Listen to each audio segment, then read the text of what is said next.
You know, You must have been there much earlier, or younger than my granddaughter applied to West Point, and I'm hoping most Christian,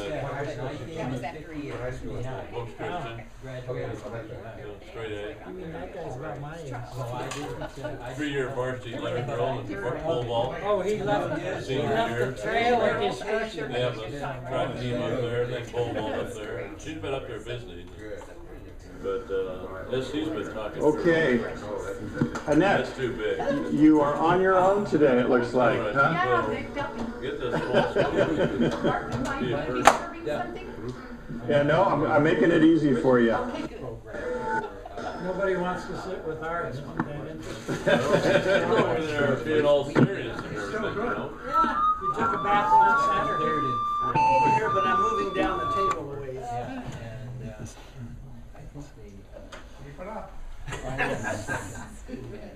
Get even right.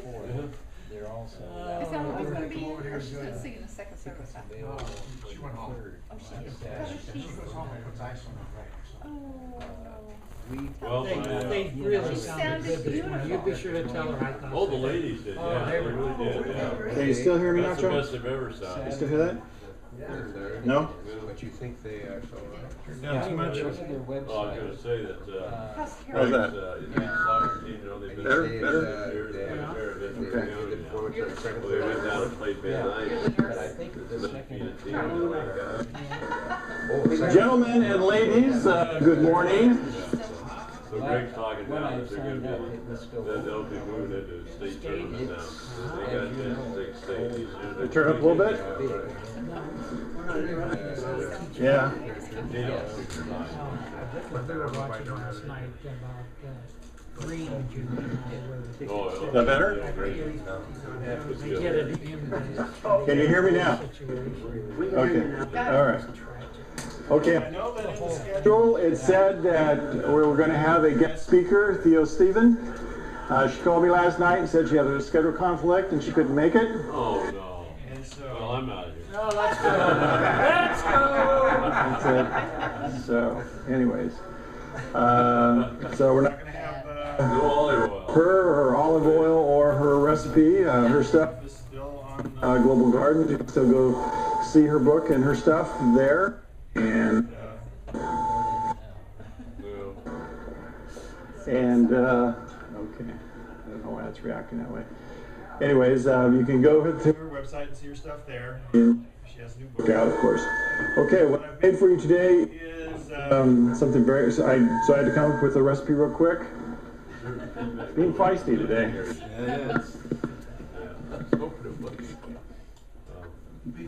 Peanut butter sandwiches when it's back. It's got no. Yeah, we're gonna make kosher peanut butter and jelly sandwiches. This is a mousse, a Jewish mousse.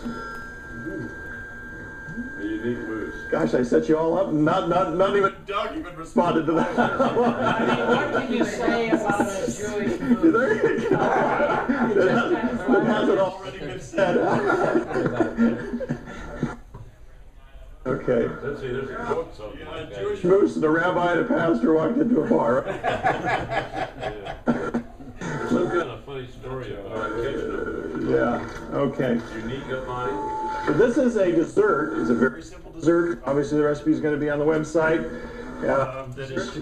That is made for Passover, and you're just going to top it with a little bit of Pastor's not even Christmas yet, he's in the Passover. well, I had to find I wanted to find a real simple dessert. If you could just sprinkle a little bit of the toasted coconut on there for Annette, and I already had a couple little boys come by. The little boys that are with our new music director. Yeah. They came cruising in the kitchen, wondering what was going on, and said, "Well, did you like to taste that?" And all of a sudden, they became very talkative.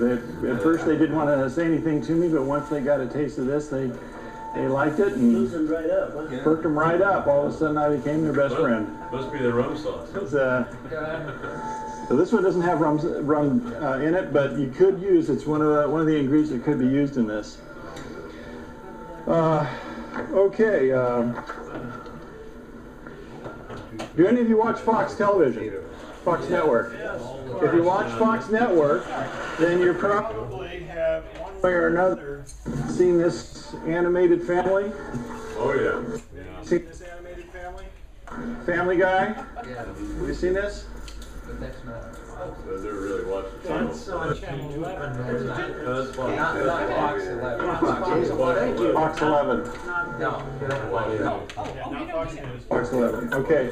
All right. This family here, as you can see, consists of a husband and a wife, 3 kids and their dog, and 2 boys and a girl. The girl's name is Meg, and the girl is always the scapegoat of everything. They're always doing things to her, constantly. And some things are extremely rude things, too. Some things would even be considered child abuse. And in one of the episodes, she finds God. She's watching a Religious show, and it's it talks about salvation, and she finds Jesus Christ. She finds salvation.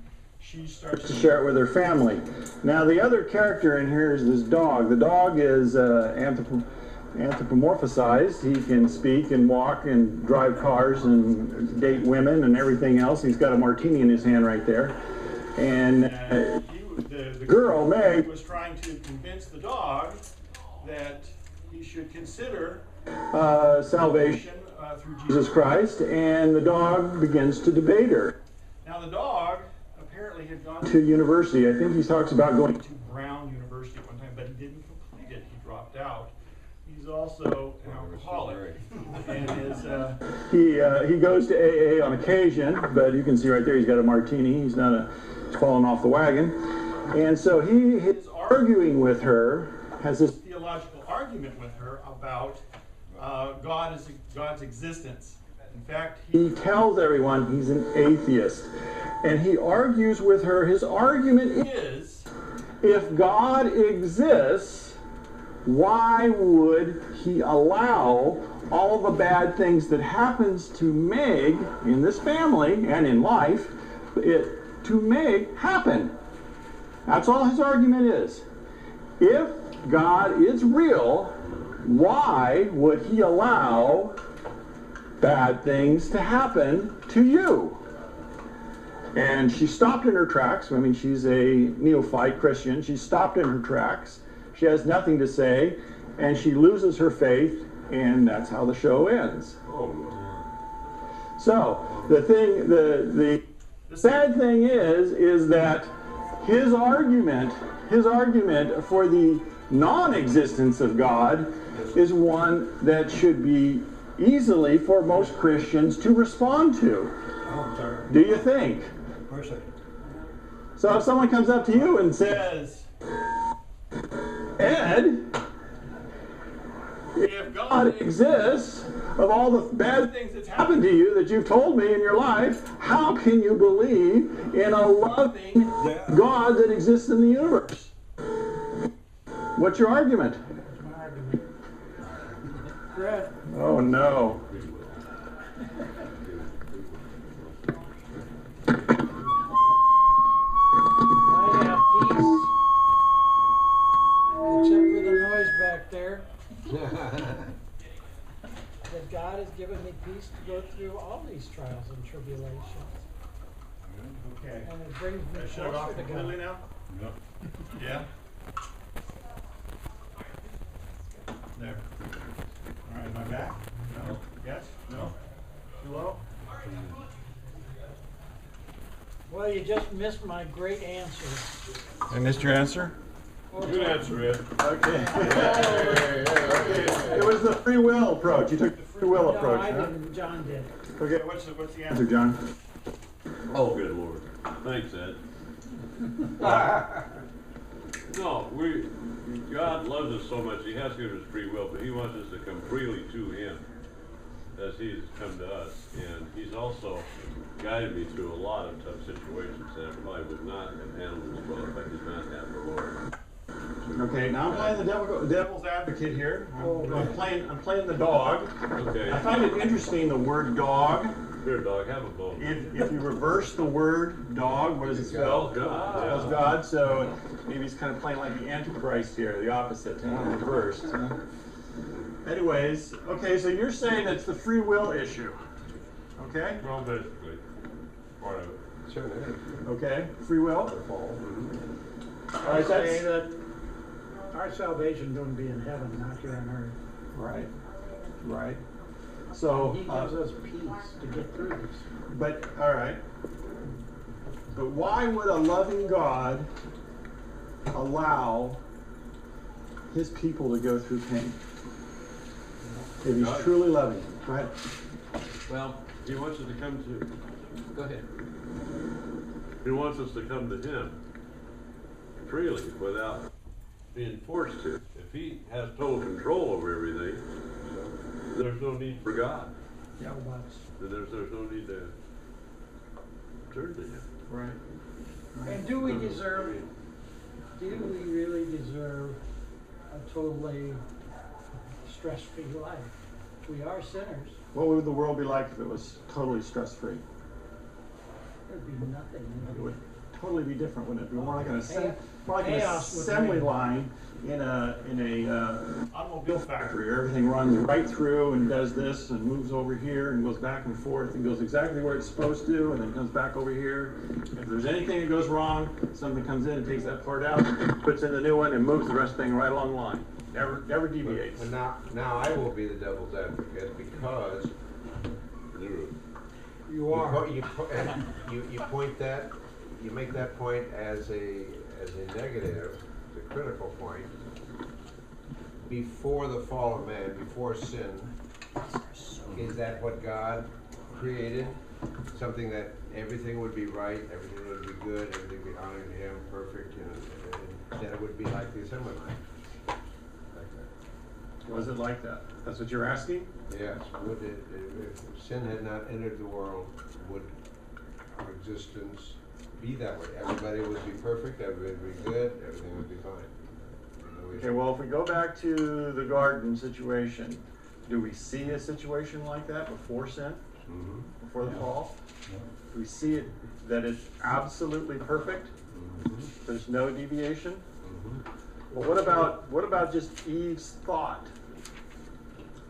I think I'll try that apple. And it wasn't until after. It was all perfect except for the woman. You're only doing that because you're outnumbered in that. You know that, don't you? He feels safe today. Don't tell my wife I said that. Yeah. It wasn't the apple, it was the pear. Yeah. No, her thought was the beginning of the sin. Yeah. Even before the deed. That's right. And that's So- the fact of free will. Okay, yeah.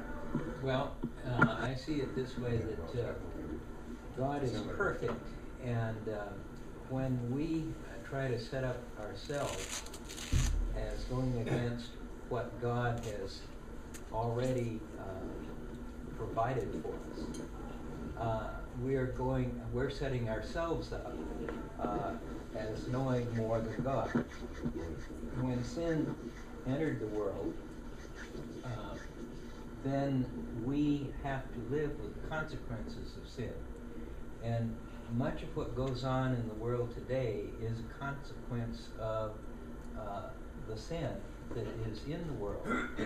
God didn't intend for His world to be sinful, but we, in our disobedience to God, have made it that way. And so therefore, bad things do happen in the world of God, because He is willing that we have our own free will. We choose our way, and sometimes that way is not the way that God would have intended. Yeah, we directly disobey the greatest commandment, love one another as I love you, and we love ourselves more than we love anybody else. And we put ourselves above other people, and we compete with other people, and we take unfair advantage of people. We show anger, we show disagree with other people. In other words, we're very self-centered, self-conceited people until we start following the teachings of Jesus Christ our Lord. God's provided us with to teach us how to live properly and find salvation. Amen. Let's go back a little bit though. Okay. Before the ark. Okay. Before the ark. What was the earth like then? Well, it was full of sin. It was about where we are And now. God took out of, Yeah. I was gonna say a hammer, but what he did is cause the people to die. And we may be heading for the same thing. Yeah. Can say, But you can't say in that instance that God was a peaceful, loving God. He was for Noah and his wife and 3 sons. First, That's our hope. there's a couple of things that you should notice here. First of all, he calls himself an atheist. An atheist should be a person that says, I don't believe in the existence of God. Now, before you can logically make that statement, since he calls himself a pseudo-scholar, before you can logically make that statement, you must have investigated everything to disprove that.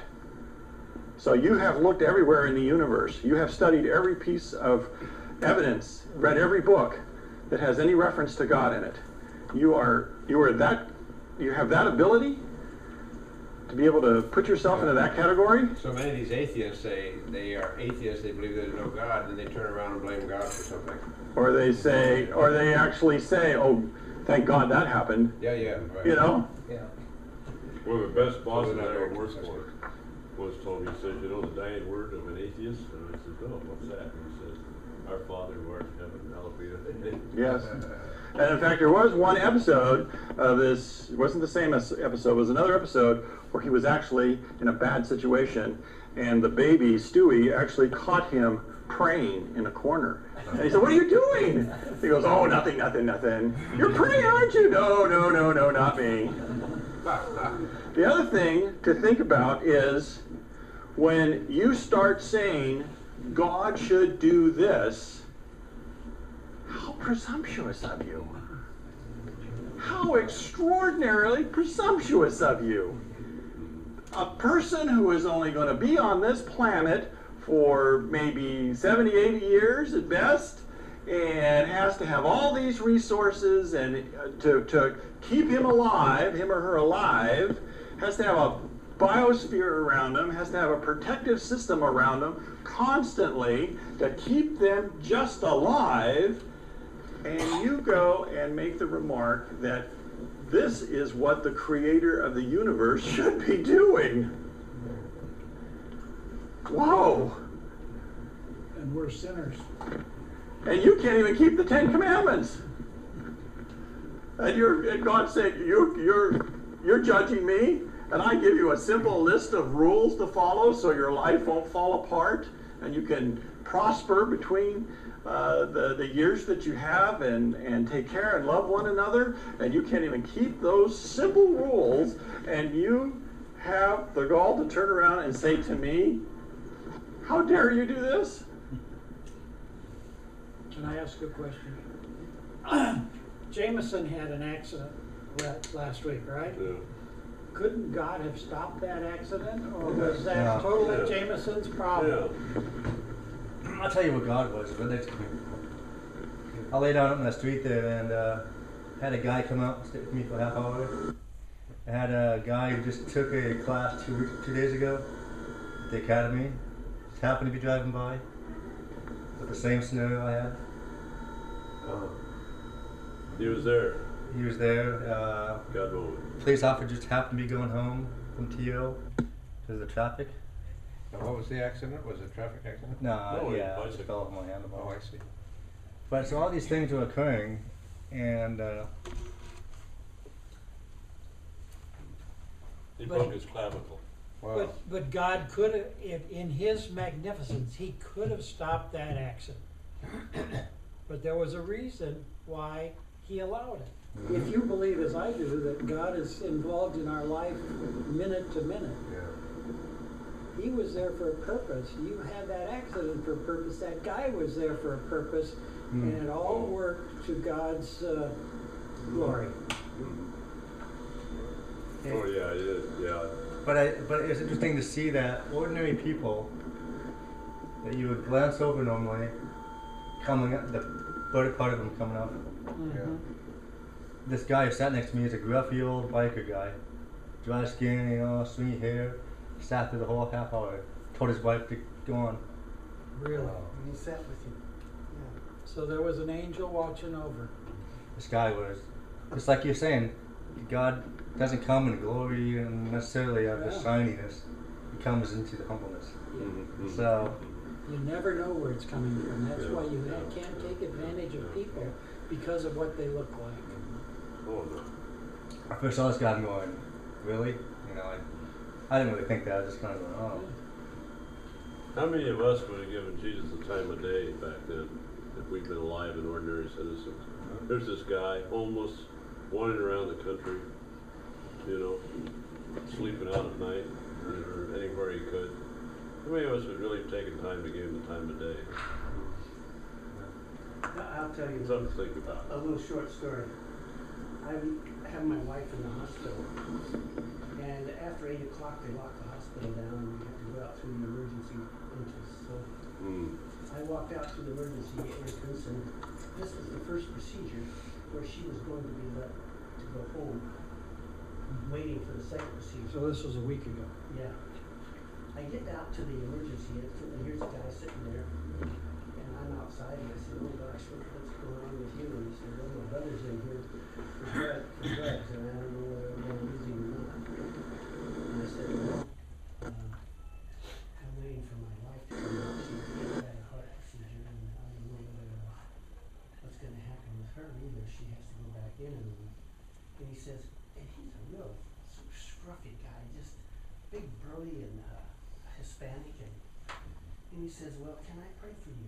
And here he wanted to pray for me, and his brother's in there dying of drug overdose.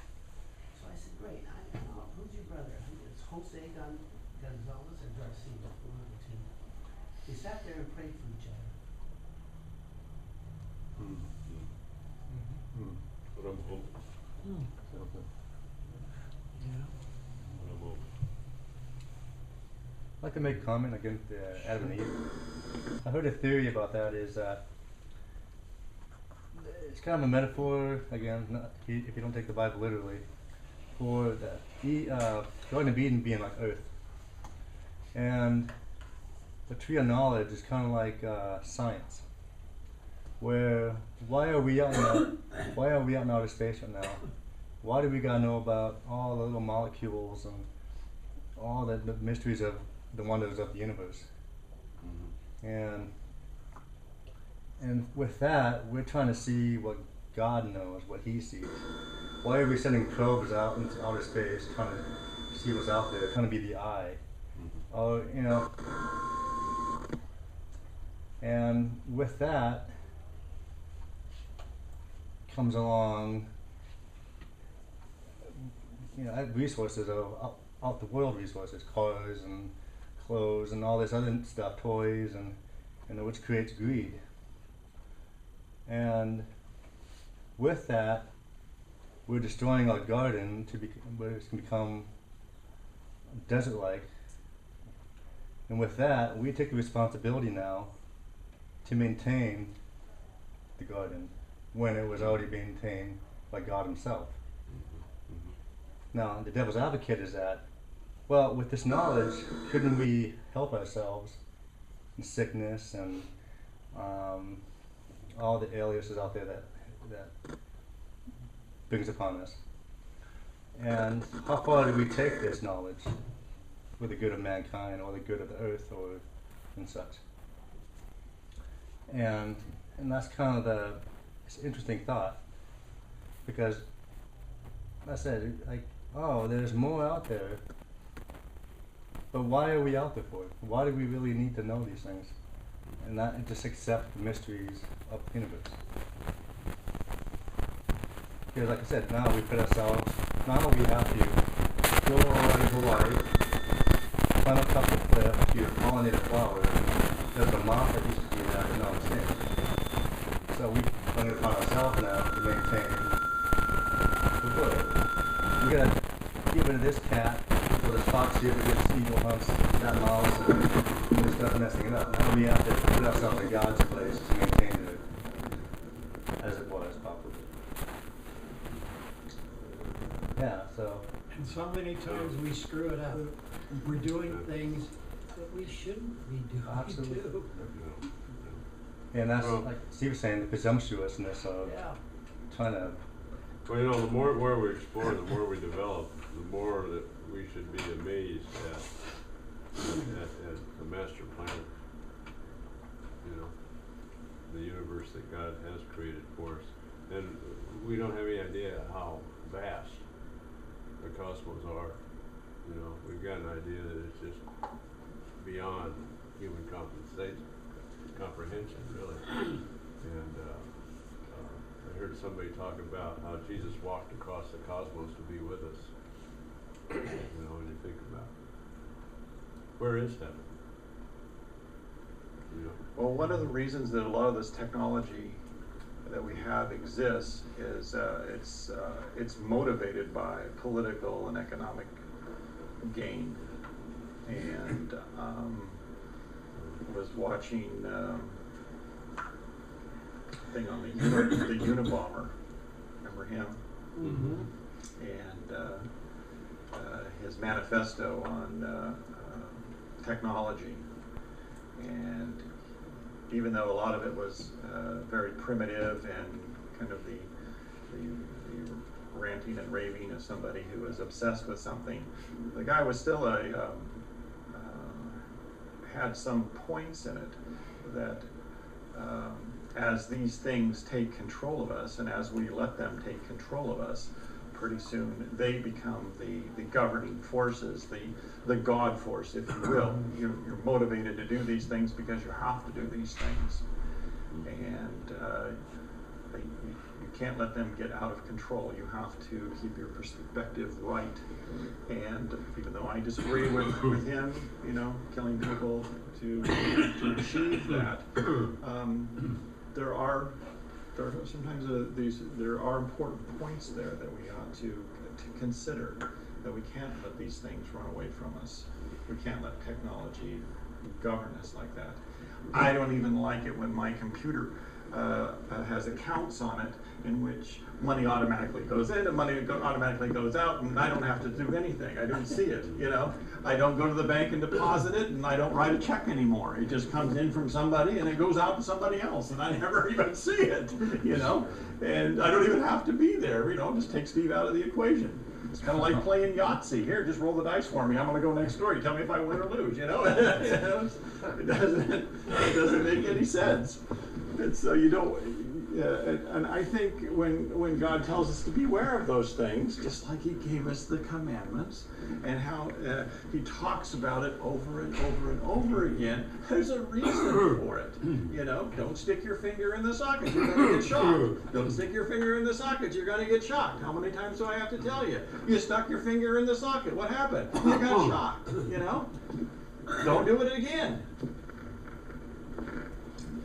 I think it's really sad that we have scientists that have done all this research, especially in the astronomy and so on, and yet they cling to this idea that it all happened by itself. If they really would stop and think, they would have to realize there has to be some sort of an intelligence that put all of this together. Who coordinated all those physical laws? Who put all those atoms together in the right combination, and so on?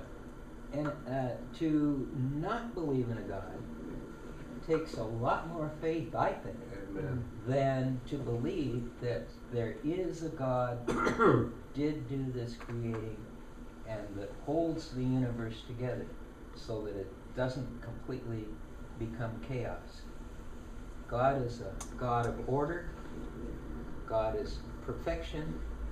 And we see that in the universe, how all of His laws work together perfectly. Because if they didn't, everything would be gone. Yeah.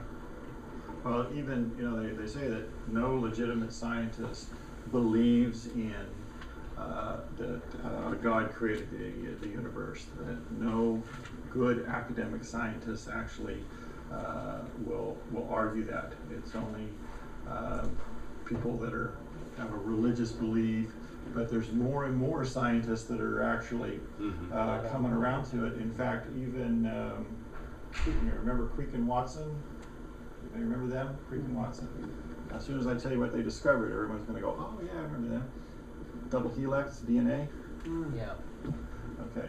Crick finally said that there's too much complexity there for this just to come together randomly. Now, just to make that statement, that's a big statement from a Nobel Prize winning scientist to say there's too much complexity here for something just randomly to come together. I mean, an average guy that has a garage would say that things don't randomly organize themselves. And so when he says something like that, then of course they're going to push him to the next question. Well, then how do you think it got here? Well, he didn't say creation, though. He said transpermia. You know what that means? I have no idea. That means that it came from another place. Yeah, but it had to be created. Well, Well, all that does is what? It just moves the problem. Well, here, I got a problem, I don't know what to do with it. I'm just gonna move it over here, and now it's your problem, you know? You guys in outer space can figure it out, you know? Well, I mean, that's kind of, you know. It's wimpy now. Yeah, really, totally. And all that does is move it to someplace else and give it to somebody else. And the guys at NASA now, they're motivated, and actually some of their funding comes from this very concept.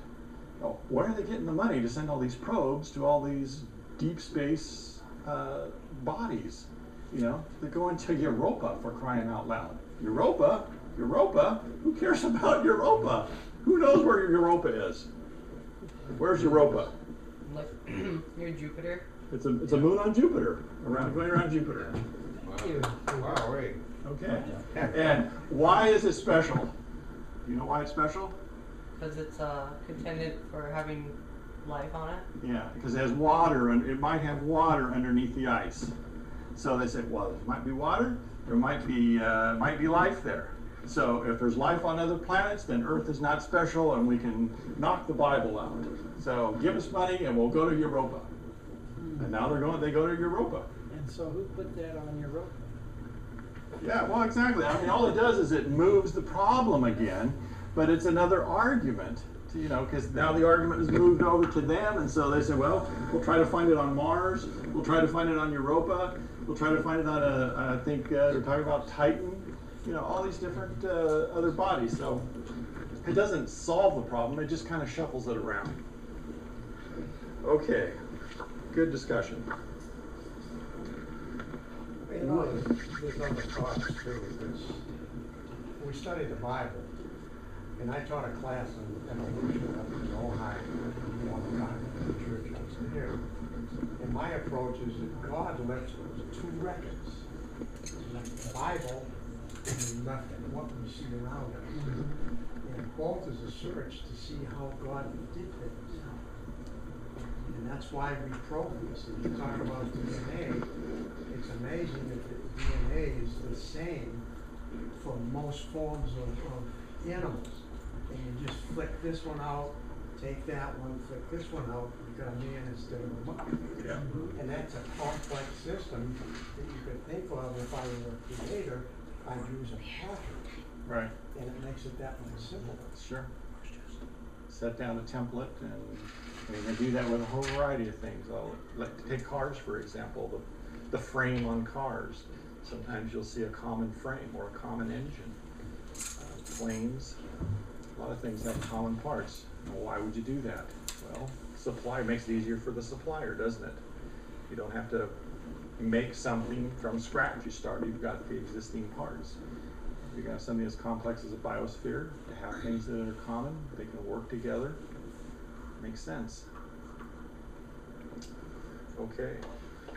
I got an email from YouTube, and we have a lot of classroom stuff on there, a lot. We have 77 classrooms on there. And it contains all the guest speakers and everything that's happened in this classroom. It doesn't even go, but that doesn't even go all the way back to the Beginning of Isaiah. So that's only that's pretty amazing how many classes we've done. Are you talking about this class? This class. It's on YouTube? It's on YouTube. Mm-hmm. It's on GodTube. Ooh, the It's authorities are probably gonna find me. there's The thing, I do some of the things on GodTube with just the recipes, because on GodTube they only give you a short period of time. But on YouTube, since I've done so much on there. They've given me unlimited time. And not only that, they want to hook advertisement to us. So if you go there, if you suggest to somebody to go there, or you go there and advertisement comes up, if you just click on it, you don't have to buy anything. If you just click on it, they send me a few pennies. They have to pay for everything. So it's really nice for them to do that and to bring it to my attention. And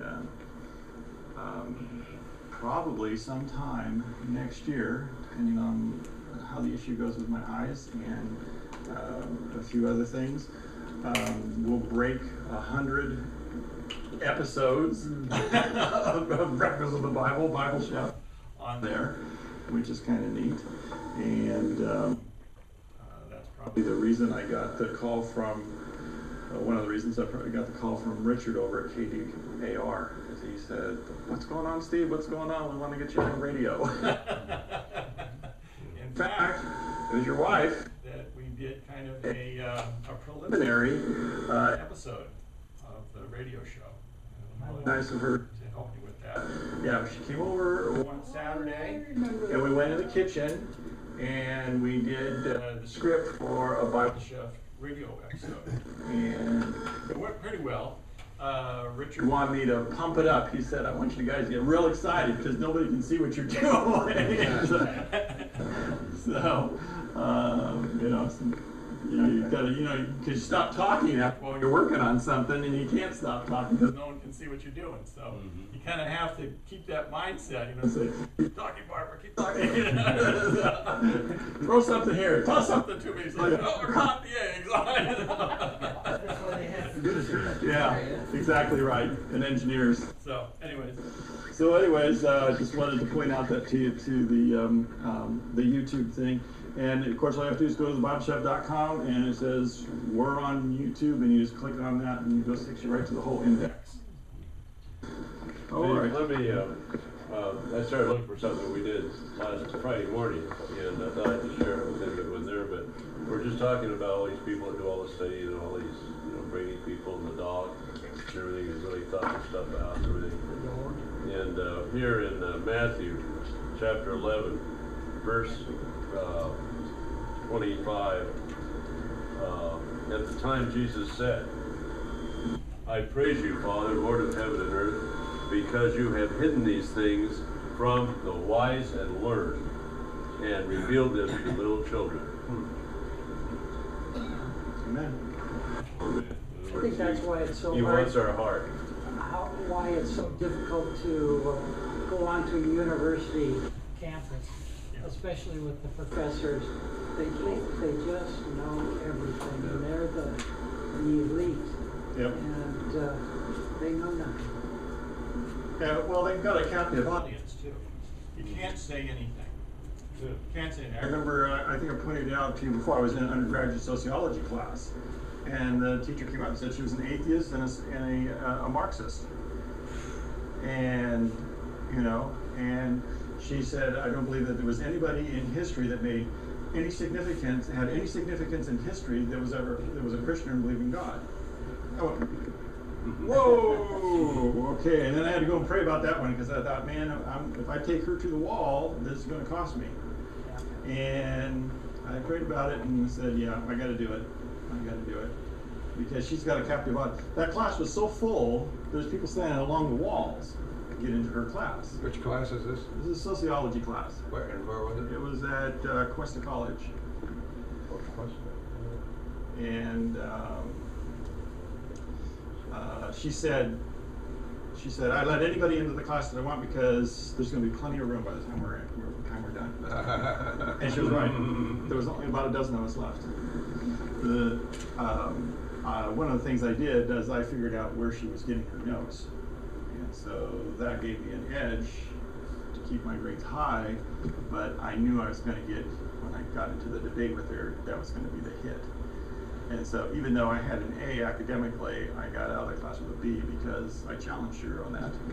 I listed a whole bunch of people, even President Reagan during that time, believed in God, and she was, completely off the mark about making that kind of statement to this big of a group. It doesn't have to be true for them to make these statements. I mean, you see it all the time. But see, in a captive audience like that, where you either listen to me and you repeat it back to me the way I want it on written, and I will give you a grade. I mean, that's an unfair arena right there. I mean, so I took the hit and got a B in the class, but the rest of the people in the class knew that there are people of significance in history who believe in God and believe in Jesus Christ. I heard that college professors have to publish or perish is a term, and they have to write books. And half of that's going to be garbage, but they have to generate it, or they Or they plagiarize it from their students. Sure. 90% of it is garbage. Is it 80%? Well, I don't know what the percentage Yeah, is. it's high. Barbara had the same situation in one of her classes at Valley College. The two instructors were both communists, and they were extolling the virtues of communism. But we had just been behind the Iron Curtain at the time. And so she got up and explained to them how bad things really were in the communist world. She was not popular with those instructors. Okay, let's move on to Isaiah 51. verse 10. Oh, listen, yeah. Hey, we got 10 minutes, guys. Where's it? What page? Okay, was it not you who dried up the sea, the waters of the great deep, who made the road in depths of the sea, so that the redeemed might cross over? Now, this is probably the prophet talking, referring to God.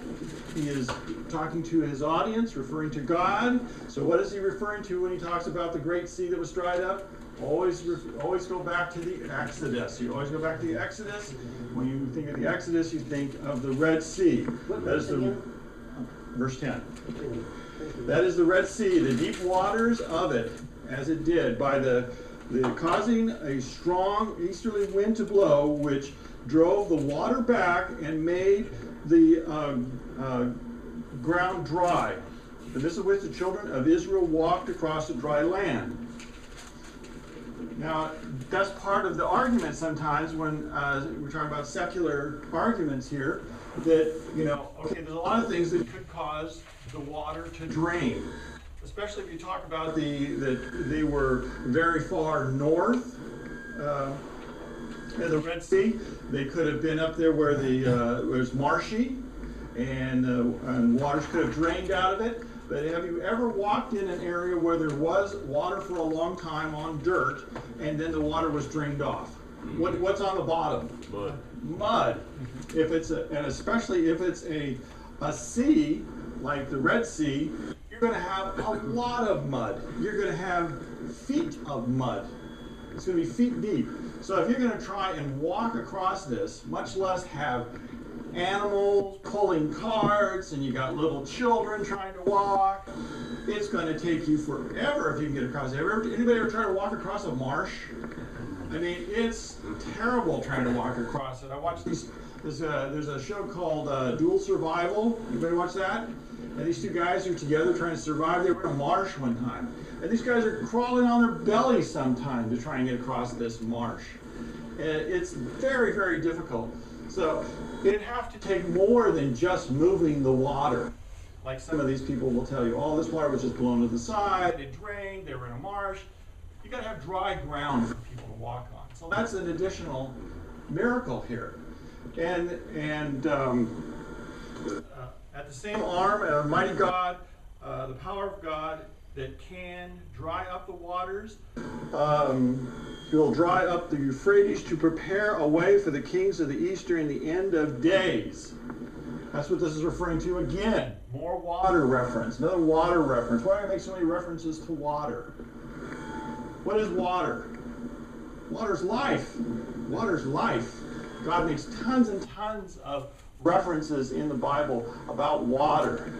Interesting thing about water Is that it has, what's the molecular structure of water. H2O, 3. Three, like a trinity. It's almost like a holy substance in a way. And it has 3 stages, 3 Matter stages too, doesn't it? Liquid, solid, and gas. All matter does. But another trinity in the physical science. So the Euphrates, drying up the Euphrates, he's drying up water, but Euphrates, that takes us back to, it was one of the main rivers through the Garden of Eden.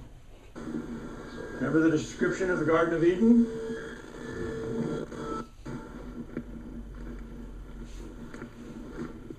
That didn't bother you as much as it bothered me. I don't know why it's doing this. Sorry. It's not a big problem. It is for them up there. Yeah. Jameson doesn't seem to mind. Do you mind, Jameson? Yeah. Come and sit down here. Well, okay, remember the three rivers that ran through the Garden of Eden? Pison, Gihon, and Euphrates. Okay? The big one is the Euphrates. And you can, it's even there today. In fact, one of the recipes that I have in my book has food directly from the Euphrates River. And people fish on it. They're earning a life, they're living off of it. Their life comes from it. They have to buy they have to fish the fish out of it. And so, in other words, if you change this river, you would change people's lives. And in the end times, God says He's going to change this river. He's going to change these things. You're going to see changes in them. And that's cross-referenced in Exodus 14:21, Psalms 106, and Revelation 16:12.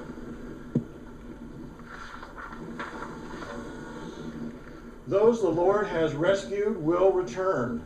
They will enter Zion with singing, everlasting joy, and crown their heads.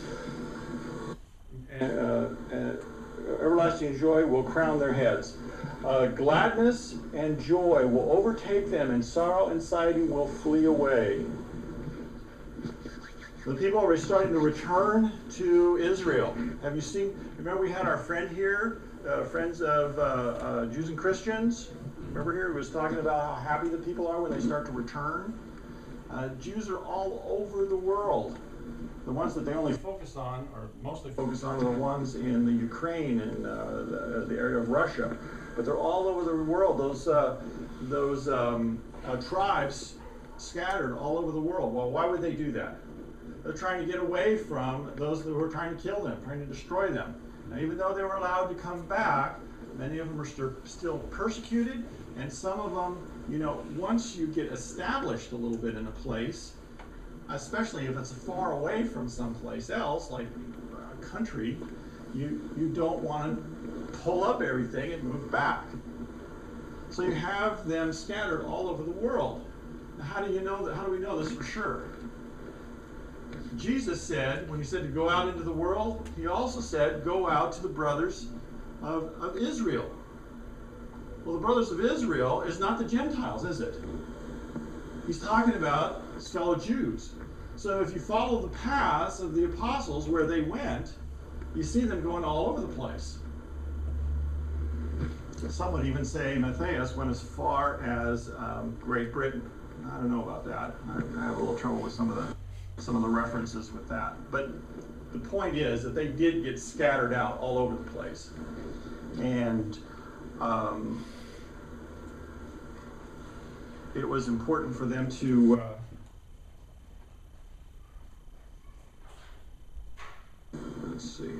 that's exactly what we should be doing too, in our missionary work. Taking the word of God all over the world. Well, yeah, the idea is that you want to take it to everyone, but to bring it back to the people of Israel is important. And when you bring it back to those that were part of the tribes, and that they can find either the joy in Christ, the happiness here, the sorrow will be gone, to find the joy in Christ, you've given them a great gift that God had that wanted to go out. But you can also see when they do actually return to Israel how happy they are. Some of them come off the plains, they're actually kissing the ground when they get there. This entire verse occurs also in Isaiah 35:10. The custom of singing aloud on a journey is now very common in the East. It is practiced to relieve the tediousness of a journey over extended periods of time, and as well as it induces the camels, makes the camels happy. I don't know. It doesn't make the camels happy. How can you tell the camel's happy? Does it spit on you? I don't know. And this is cross-reference. I also said it's cross-referenced in Isaiah 35:10, but it's also, you can find cross-reference in Jeremiah 31:11 and Revelation 7:17. Even I am who comforts you. Who are you that you fear mere mortals, human beings who are but grass?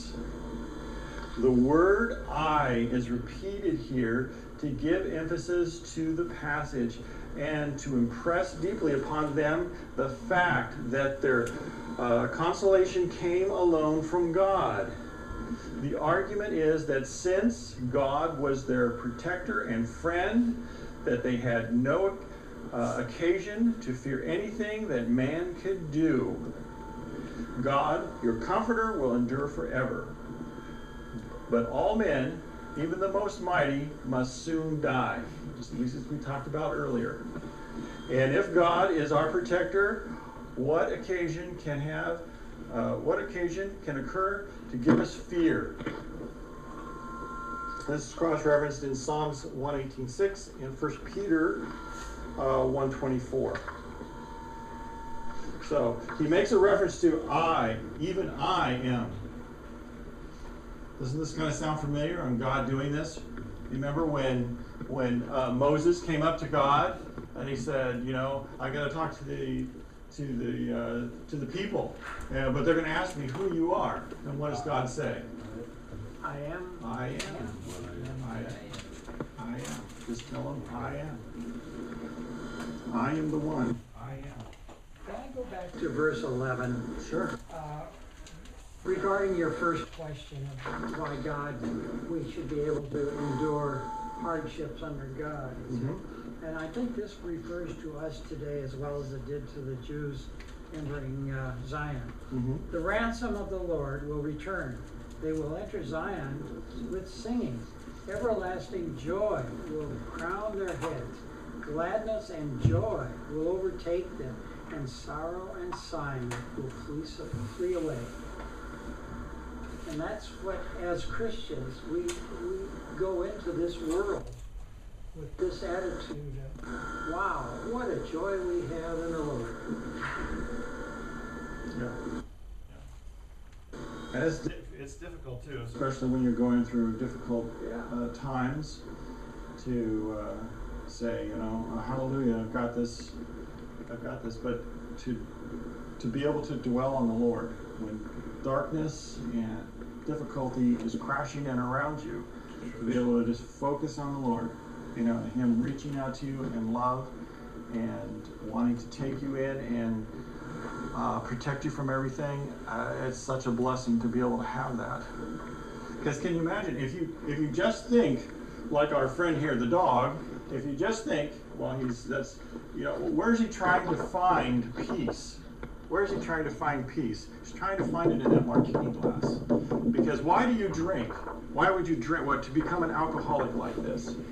He is trying to bury his thoughts, because the ultimate conclusion for his life is death. That's it, is death, is the grave. He's got nothing. He's turned it, I mean, I know he's just a drawing, but the concept is there. The concept is very strong there, because if your life is so good and you're so happy with it and you've found all of these answers, then you should be celebrating. But he's getting drunk. I mean, you're becoming dysfunctional when you're drunk. You can't do anything when you're drunk. You go to sleep, lay down in a corner, fall down in a corner someplace. And on a couple of the episodes, he's fallen down drunk someplace. Then roll him up and put him on the floor. So congratulations, you know, look what you've accomplished here. You've shown that there's nothing, that life ultimately is worth nothing, and the only thing that is worth doing is drinking yourself till you pass out drunk. I mean, that's pathetic. There's got to be more to life than that. I mean, just on that premise alone, if you just think, only thing I'm going to do every day is get up and drink myself till I pass out,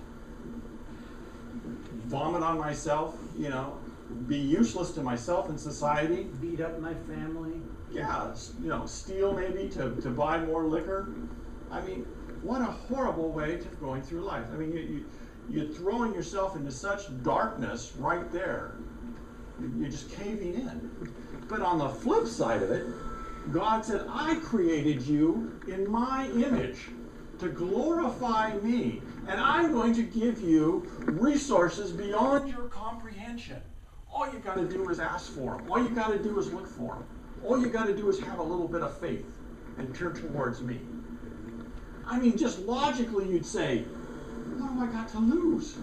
Yeah. Choose his way of life or God's way of life? And that's kind of that, I think it was the Pascal argument. You remember that one, Doug? The Pascal argument? Yeah, they call it the wager. Yeah. Okay, the wager? Yeah. Your Pascal's wager? His wager was that I believe in God, and I do that because it's a sure thing. Either I'm right, then I'll be on the good side, or if I'm wrong, So I'll never what? know it. I never lost anything. Never lost anything. And I lived a good life trying to help people. Glorify God. You might also remember the great theologian Peggy Lee. She wrote a song called "Is This All There Is?" Is that all there is, or something like that? You know, and how down can you get if this is all there is? Why am I alive? Yeah. You know, Charles Sandburg's book on Lincoln talks about Lincoln's faith, and he never belonged to any particular church or congregation, but he had a deep faith. And he says, every time I think about life, and this is all there is, it drives me right to my knees.